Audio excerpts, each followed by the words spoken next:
Hey, how's it going?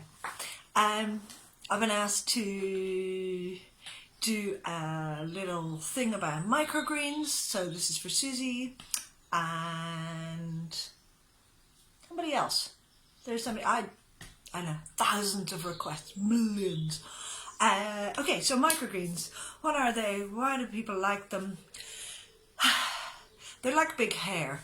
They kind of arrived in the world in the 1980s and with shoulder pads, but very subtly in San Francisco with some chefs who thought they were being trendy and they were using them as garnishes, and it was clever, and it was probably some guy who just couldn't figure out what to do next. So then they sort of spread to California. By the 1990s they became popular there, and now loads of people are like, oh, microgreens, blah blah, very popular. The things that you can use are legion for microgreens. So the seeds you can use: sunflowers, Swiss chard, lettuce, parsley, kale, beetroot, radish, fennel, cress, mustard, celery, coriander, sunflowers, peas. You can use all these. Oh, did I say beetroot? Yes, rocket, lettuce, those things. So the reason why they're popular also is they're very quick. They're like a quick turnover because you plant them close together. They grow to a certain size. So microgreen is, there's a stem, there's the cotyledon leaves, which are the first leaves that come out, and then the first true leaves. So there's 3 parts to a microgreen, and they vary depending on the plant, but they generally take about, you'll get to eat them between, they'll have germinated and sprouted within 10 days, and then you'll get to eat them within a month.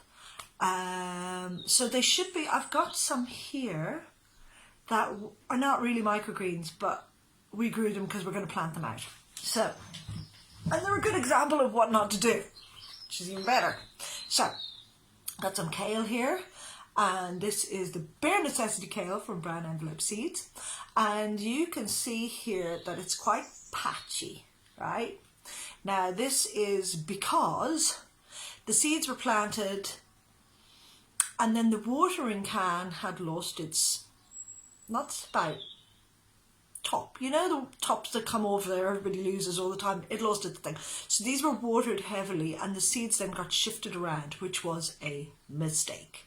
But these are pretty much edible at this stage. Microgreens tend to get between 1 and 3 inches.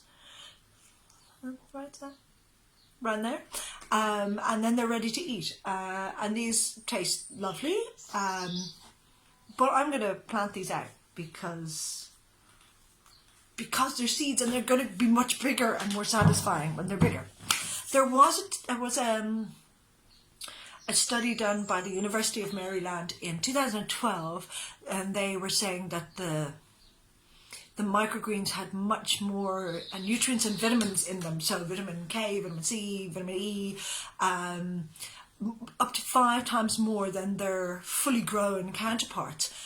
However, their study was slightly flawed in that they didn't grow the counterparts and measure them with using the same parameters. So as a scientific experiment, it was a bit of a flaw, so people keep quoting that, but there are more tests coming through right now. There's the University of blah blah, can't remember, Utah or something like that, is doing fresh ones to grow the counterparts and measure it properly, which would be necessary. So they are really good for you, but to me they're like eating baby plants, you know what I mean?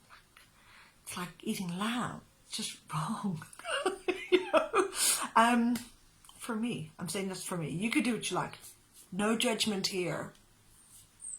A little judgment. No major judgment. So now, just to clarify, microgreens are not sprouts. So the sprouts are germinated seeds.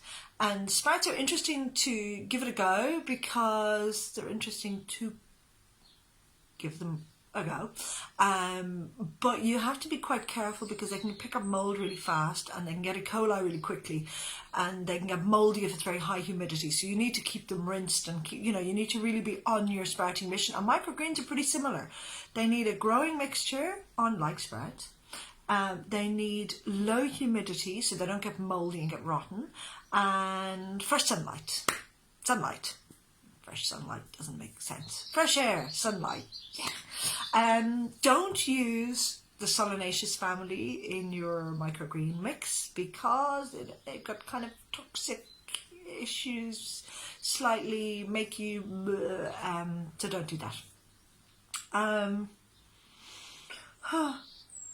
Oh, and the other thing is always wet your medium when so you need a growing medium for your sprouts. So I would suggest, and if you can get vermiculite, it's good to mix it in because it adds more air and makes it the kind of growing mix less claggy.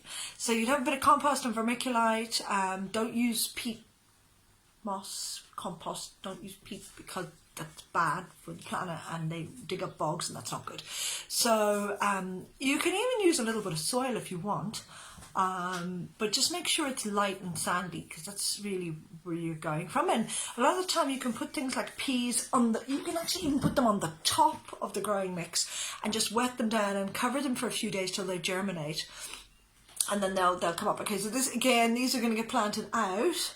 They would be planted much more densely if you wanted microgreens, like they'd be packed in here. What else can I tell you? Yeah, they're good for you. Yeah, you can grow them. Don't overwater them. And again, don't puddle water everywhere with them. And then you just cut them with the scissors. You leave the roots in. You can then recycle that growing mix and eat them up. The only thing is, depending on what you grow them in, they can be a little gritty, and they also don't have a very long shelf life. So you're better off cutting a bit and having it with your salad than cutting them all and then letting them rot in the fridge. I couldn't find any poetry. I couldn't find a song. I couldn't find anything about microgreens because we don't have this age-old thing of eating our baby plants. So I wrote something. Oh yeah. I thought, well, why not? So if any of you want to write a poem about microgreens or sing a song or make a haiku, please feel free.